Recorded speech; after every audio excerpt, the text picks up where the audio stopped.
We're back. Season 2 of Honey Toast. I can't believe we're actually already here. Season 2. This feels like we were just here. I know it does. Oh God. Okay, but we're a little bit older, a little bit wiser, a little bit more cracked open, and we're very excited to be here together in person again because it's very rare. Yeah, I'm happy we're together. I know it's so weird. We have our weekly calls.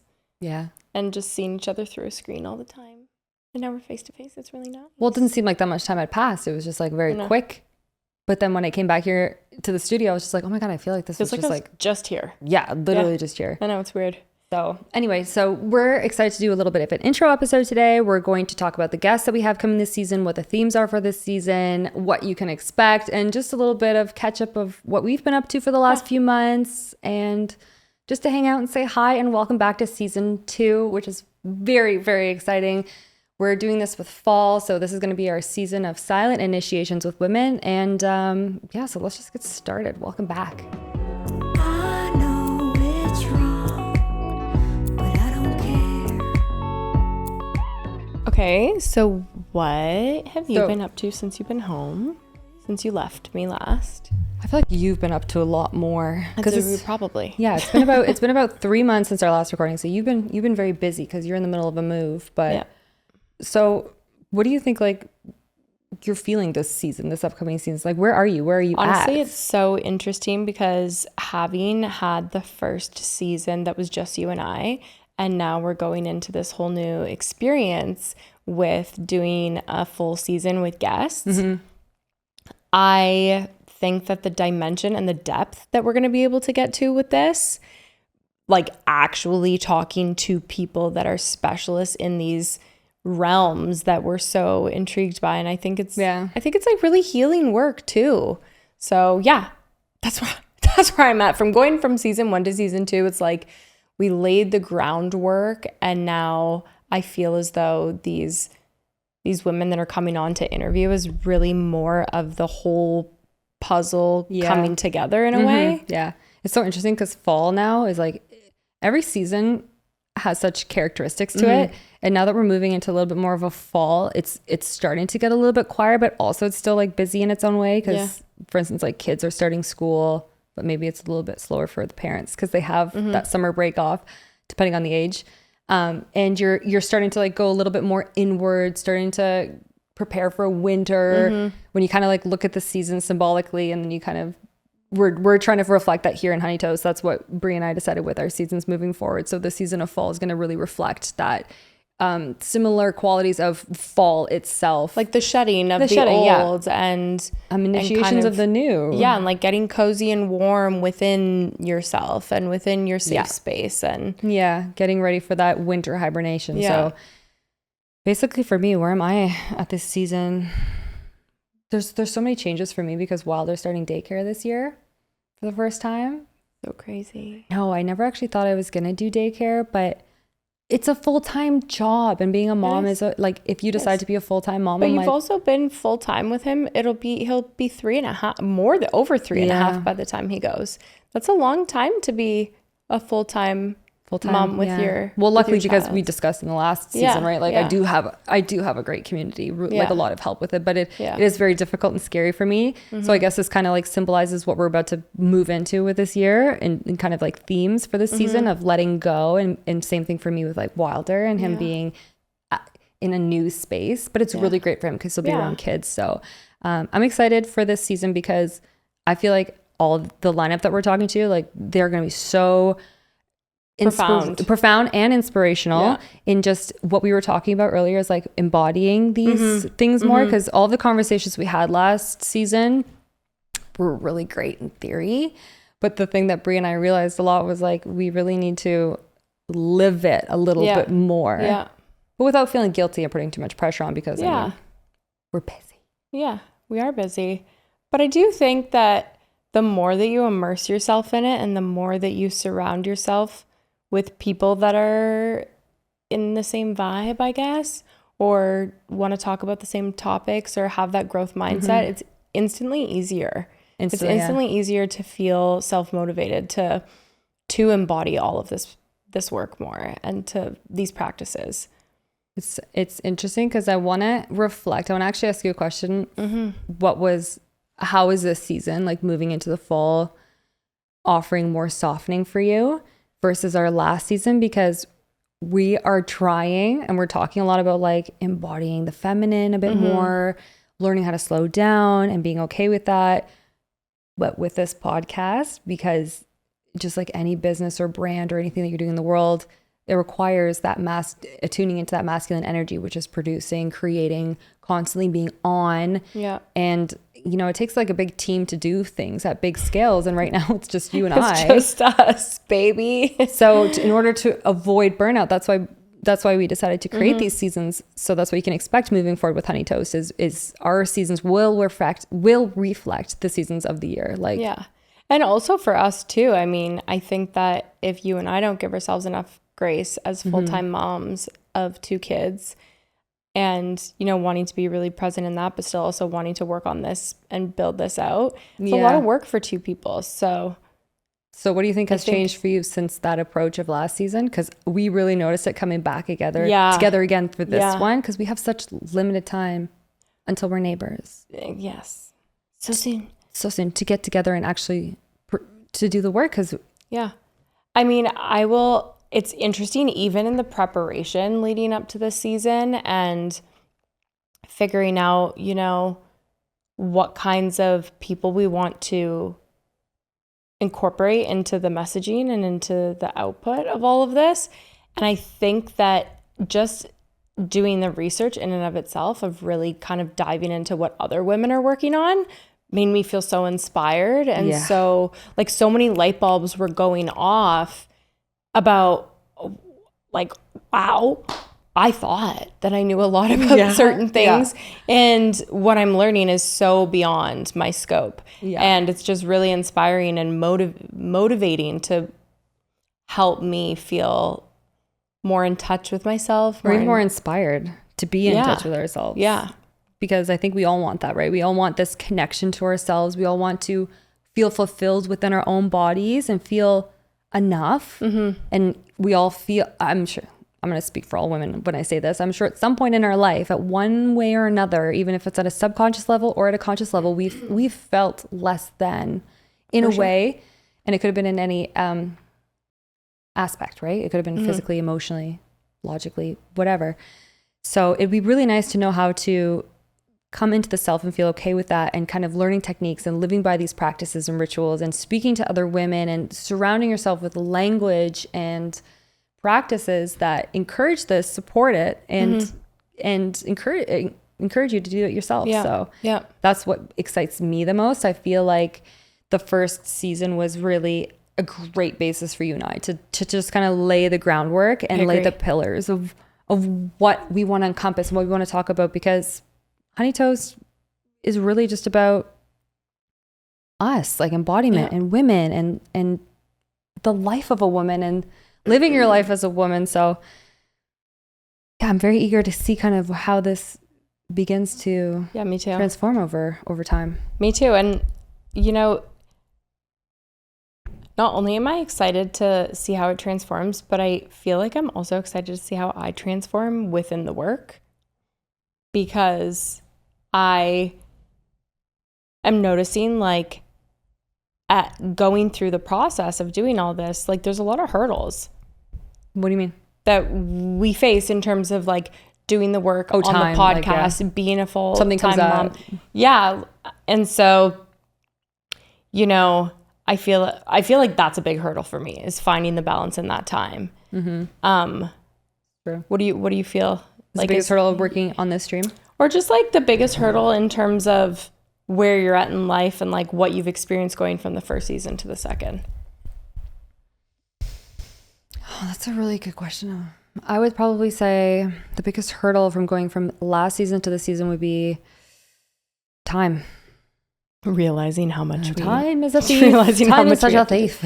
But a whole season has gone by, and we've been, you know, very protective of our sacred time together. But you've been through crazy this whole own situation of like your own past living. You know. My past living. Well, you know what I mean. Well, we dealt with a lot in the last 3 months. We were in this crazy court case. Okay. That like took up all your time. We were You in a were crazy court. court case. We were literally had to be in Connecticut to be in court. We were up there for 2 weeks. Well, you might as well share the story now. It was wild. We lived in a house in Connecticut when Josh first played for the Yankees, and it had some mold in it, and we needed to move out. Anyways, it was this. I mean, you could read whole- about it. It literally is public at this point. So it's this whole big. Honestly, the whole thing is kind of stupid. We moved into this house. It had mold. I was pregnant with Lily at the time. Aubrey was 1. Josh obviously was playing. We requested to terminate the lease because the guy had to, rip out part of his house. And it didn't go as planned. And so you had a very interesting experience in court for the very first time. Yes. So anyways, he wanted to keep the security deposit, and that's why we ended up having to go to court. It was so weird. And this is like, but we never 3 years anticipated ago? it. Yeah, it was like 3.5 years ago. And we never anticipated it. We were like, well, we have to move out of the house. It'll be resolved, like obviously. And it wasn't. So that was strange. But I learned a lot. Yeah. Because I've never been in a courtroom before. So that was a first, and it was in front of a jury, which was so. And you're on the stand. So bizarre. Yeah, I had to go on the stand. I was don't know like, why tell I'm me laughing. It was I very don't know. nerve wracking. It 'Cause I'm was just very like, nerve wracking. It's a movie. Your life was a movie. It was like a movie. It was a movie. Yeah, I felt like I was in an episode of like. So that's what you've been up to. NCIS or It was like something. we could I've barely never seen talk that show. because you had to hand in your phone. It's like, Yeah. Well, I'm sure anybody here who's been on jury duty for a case that's lasted a certain amount of days, you know what it's like. Like you're in that courtroom for all day. Yeah, so you were busy doing that. I was busy doing that. And you're preparing for move. And had to go to our new house because we're moving. Yeah. Which is in a different state. So that's a whole other thing. And for me, I've just been really enjoying summer and spring up just north. relaxing and enjoying the perfect weather. You know what? We wait all year round true. for like the most perfect 2 months of summer when the bugs aren't bad. Because, they're just hatching in spring and it's like horrible in Muskoka. And then in the fall, it's great. So we have a great few months coming up, and I've just been really enjoying my time with my kids, enjoying my time with my family. My parents finally moved up to the property this spring, so that was really exciting, having them settle in. And then summer's always busy. People always like to visit, come up and hang out, and so great. There's lots of life up there. So that's what we've been up to. And then of course in my spare time, working on the podcast, working with my sister, working on my own personal brand too. So that's where things have shifted, and we have a busy year up ahead together. Yes, we do. Lots really of travels. Busy year, but I love it. Me too. Yeah, it does. I'm so pumped. I think that this whole experience has brought us together even closer. Well, if you can't live with your best friend, work with them. I didn't even. Can't beat them joining. If you can't live with them, well, Brie and I have worked together in the past before. I mean, like obviously, we mentioned this before, but our first few jobs were all together. We've worked in restaurants, bars, ran our own company together. And now when Brie approached me with this next project, which is this honey toast, I was like, hell yeah, let's on board and do what we need to do, because we love to chat. Yeah. as you can tell. And we figured might as well just put a microphone there. Number one treat. I handed my resume. Great at chatting. Is that what it says? You're an air sign. You're a Gemini. You guys are literal air signs. You communicate well. So. Well, I feel like we would be doing a disservice if we didn't at least give a little bit of insight on what we have coming this season, some of our guests. The whole season is about like womanhood in its depths and in places that we don't normally seek out. And I think like silently go through. Totally. We don't think about normally other than it just happens to us. Yeah. It's kind of like this societal norm that there's just all these places and spaces and topics that are undiscussed and untouched and untapped. I shouldn't say completely, obviously. It's like niche. It is niche. It is niche. Women are niche topics. But all of these areas, I feel, should be what is mainstream. Yeah. It's complete connectivity, coming back to the self, understanding yourself on such a deeply healing level. But yeah. So tell me, let's give a little spicy teasers. Like what kind of topics or what's like the theme and stuff that we're going to go for? I think that Emmy Robin is going to give us an epic episode and get all into the nitty gritty details Yeah. about birth and the woman's body and our innate abilities. I think that that's going to be epic. Oh, of course. I'm really excited about that. I think that, you know, Rebecca is going to bring kind of an approach to like simple sensuality and go into the parts of the woman that should be really kind of almost put on display and celebrated in such a big way, and yet they're almost looked at as shameful. Mm-hmm. Yeah. The way the season quickly is, we do have guests. So half of the season is going to be virtual. Half of the season is going to be in-person guests.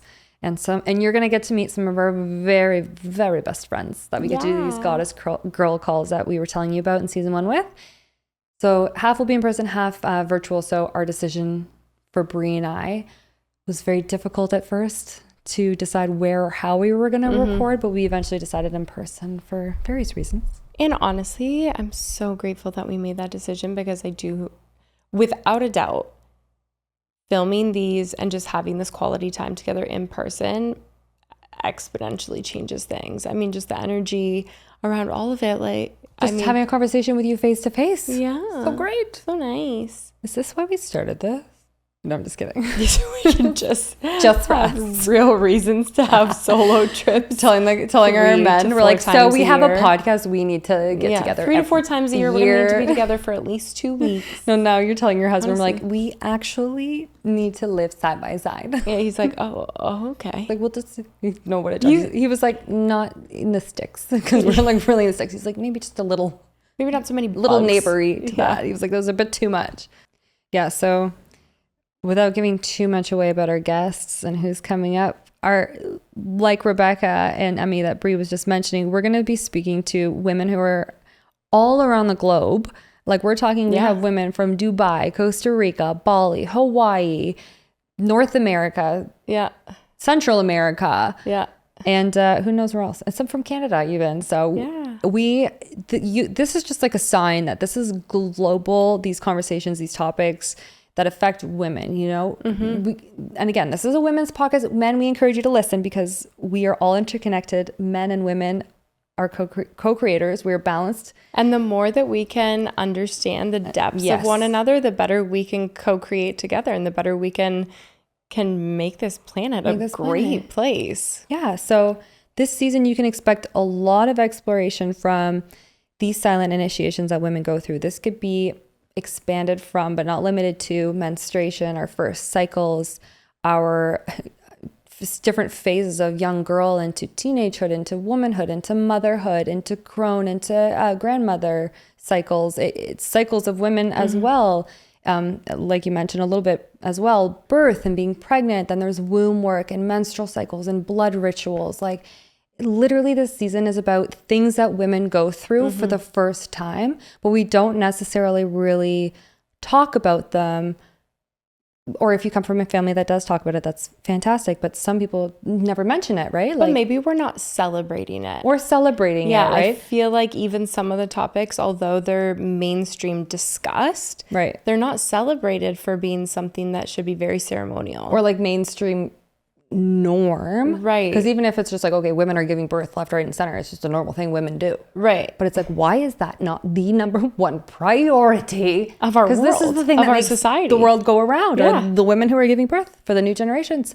And coming from women, to women who have given birth multiple times and have had experiences in various degrees, it is just feels like a part of our mission now, right? Yeah. To be able to connect with other experts in these fields, to share and spread this information and information like this in this podcast, and to tell other women and other men and other people in the world that this is the knowledge that's available. These are ancient traditions and wisdom that's passed down that we may not have access to, but because my grandmother, my cousins, friends, they pass this down in a notebook. These are things that are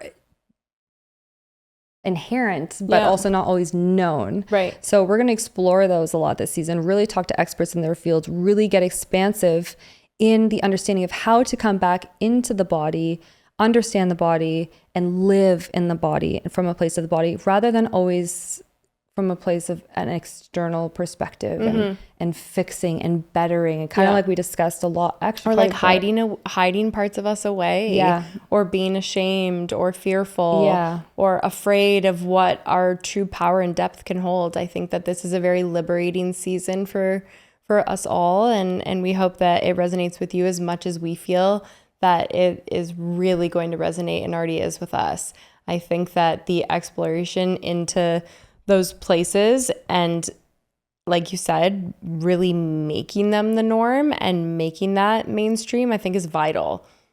Yeah. And now more than ever, we feel like this is the time for these types of conversations, because we do see like femininity and these types of word embodiment starting to surface a lot more in our culture and our society. And it's kind of grabbing attention of people, but it's more about like understanding what that is and why it's important at this time in life. And especially with like so much AI coming into the world and more technology, it's so important to really understand the difference between living in a space that's virtual, so that's like social media, in our head, anywhere but the body, and coming back home, because as women, our most powerful tools, and especially with the women we're going to be talking to, will just reinforce all these thoughts and concepts, is the body. The intuition, the knowing is something that virtual spaces and AI will never be able to provide. Right. So I think that's why these types of conversations that you and I are having with these women and with all of you guys is very so relevant, important and relevant now more than ever. Yeah, I agree. But honestly, I think that, Danielle and I have our experiences and our understanding, but we would love to hear from you guys. We would love to hear from our listeners. Like, what is the content and what are the topics that you feel either we've touched on and you want to hear more about, or something that you're really interested in, whether it be about womanhood, wellness, motherhood, whatever it is. Because I think that if one person is thinking it, then there's probably more people thinking it. So let's dive deeper into whatever other topics you guys really feel are calling to you. Yeah, because I think we have a lot more in common than we realize. And I think we're so interconnected. And I think that's what brings us together more than we realize, is why we're feeling and going through a lot more of the same things than what is spoken about, which is what we want to talk about, are the unknown, the obscure, the unspoken connections, the unspoken things, and how can we genuinely get to that feeling rather than just putting it on as an act, and sifting through life feeling disconnected, like on such a surface level, and really crack ourselves open. And we're gonna feel all the feels this season, and we're gonna go through those roller coasters. So hopefully these conversations will bring some epiphanies, bring some new ideas, some new inspirations, and we're excited. New connections for you. So like Brie said, we would love to hear from you. We'd love to connect with you. We will write back every single time. I mean, give us 24 hours, because I'll obviously kids. But we will generally, it's always us commenting. Would love to hear from you, love to interact. And it means so much to me for those of you who have reached out and supported us so far for season 1. Honestly, all of the feedback, and there's been a lot of emotional moments of women being like, this resonates so much. I felt this so much. Like, oh my gosh. Yeah, so we're not speaking into the abyss. We're not alone. We're not speaking into the abyss. Well, the conversation is at least with you. Yeah. If anything, I get to talk to you. That's true. So we've really put ourselves out there with topics that maybe aren't so common. Yeah. They're common, but not so common. But I'm like, should we talk about this? Right. Fuck it. Let's talk about it. Yeah. Let's talk about it. Yeah. So I love it. Yeah. So tell us what your fuck it, let's talk about it thing is. And give us more inspo for our following season, whatever. So we are on all major listening platforms. We are a video podcast as well. So if you want to see what we look like, you just want to creep, you want to see our facial expressions and feel like you're in the room with us, please do come over there, subscribe, like, comment, share with anybody that you feel like might resonate with the content that we're sharing. We are just so excited. And I think you can feel from the energy of this conversation of what is to come. So please check us out, and we love you so much. We're very thrilled for everything and grateful that you're here with us. So hope you have Thank you so much. Wonderful day. Take care. Hope you tune in.